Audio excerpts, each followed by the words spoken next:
Magandang umaga mga kahuan. Narito na ang ating latest weather update today morning edition.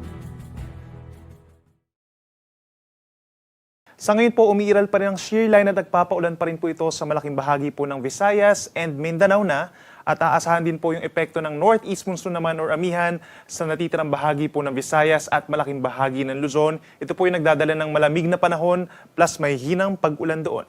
Samantala po, wala naman tayong inaasahang bagyo na papasok ng ating Philippine Area of Responsibility and low chance na po na magkakaroon pa tayo hanggang sa matapos ang buwang ito.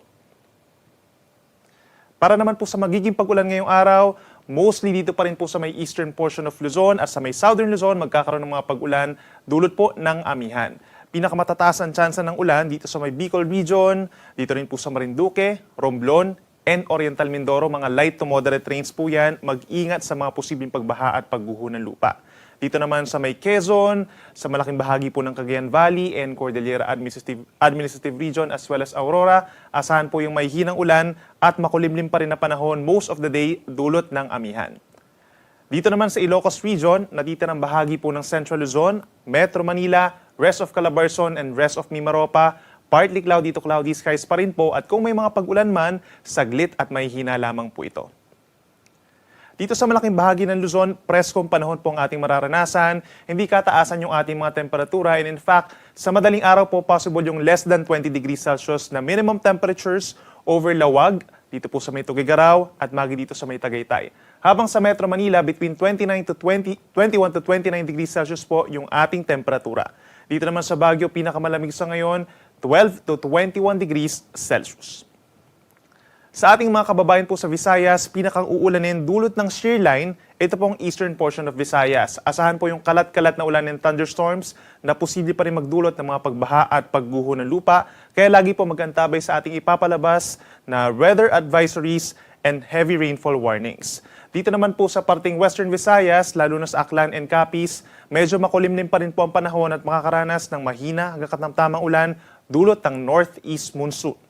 Habang sa natitirang bahagi po ng Visayas, umaga pa lamang medyo makulimlim na dito sa natitirang bahagi po ng Panay Island, Northern Negros and Northern Cebu, nasasamahan din ng kalat-kalat na ulan pagsapit po ng hapon hanggang sa gabi for most of Visayas na po yan. Sa ating mga kababayan po sa Mindanao, pinakang uulanin dulot ng shear line ang Caraga Region, lalo na po itong Dinagat Islands and Surigao Provinces. So kung lalabas po ng bahay, magdala ng payong dahil possible yung kalat-kalat na ulan and thunderstorms, nandyan pa rin po yung banta ng mga pagbaha at pagguho ng lupa.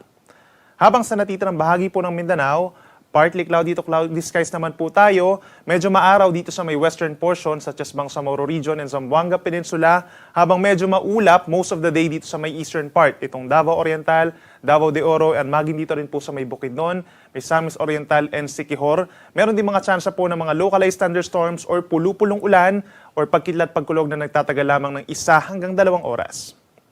In terms of our temperatures, preskong panahon din po ang mararanasan dito sa malaking bahagi po ng Visayas, habang dito sa parting western and southern portions of Mindanao, possible yung mainit na panahon, lalo na sa may Zamboanga City, Davao City, Cotabato and Gensa na between 32 to 33 degrees Celsius pagsapit ng tanghali. Sa ngayon po, dahil dun sa pagbaba pa ng ating northeast monsoon, meron na tayong gale warning sa eastern seaboards ng southern Luzon, Visayas and Mindanao. Hanggang 4.5 meters po ang mga pag-alon doon or nasa 1.5 palapag po ng gusali sa may eastern seaboards of Catanduanes, eastern coast ng Albay at ng Sorsogon. Dito rin po sa may northern and eastern coast ng Northern Samar, silangang baybayin ng Eastern Samar, pababa ng Dinagat Islands, Surigao del Sur at sa mga isla ng Siargao and Bukas Grande. Yung mga pag-alon po niyan delikado sa mga small sea vessels, sa mga island hoppings po at lalo na sa ating mga kababayan na nangingisda. And please take note po, no, hindi lang itong mga areas na to magiging maalon.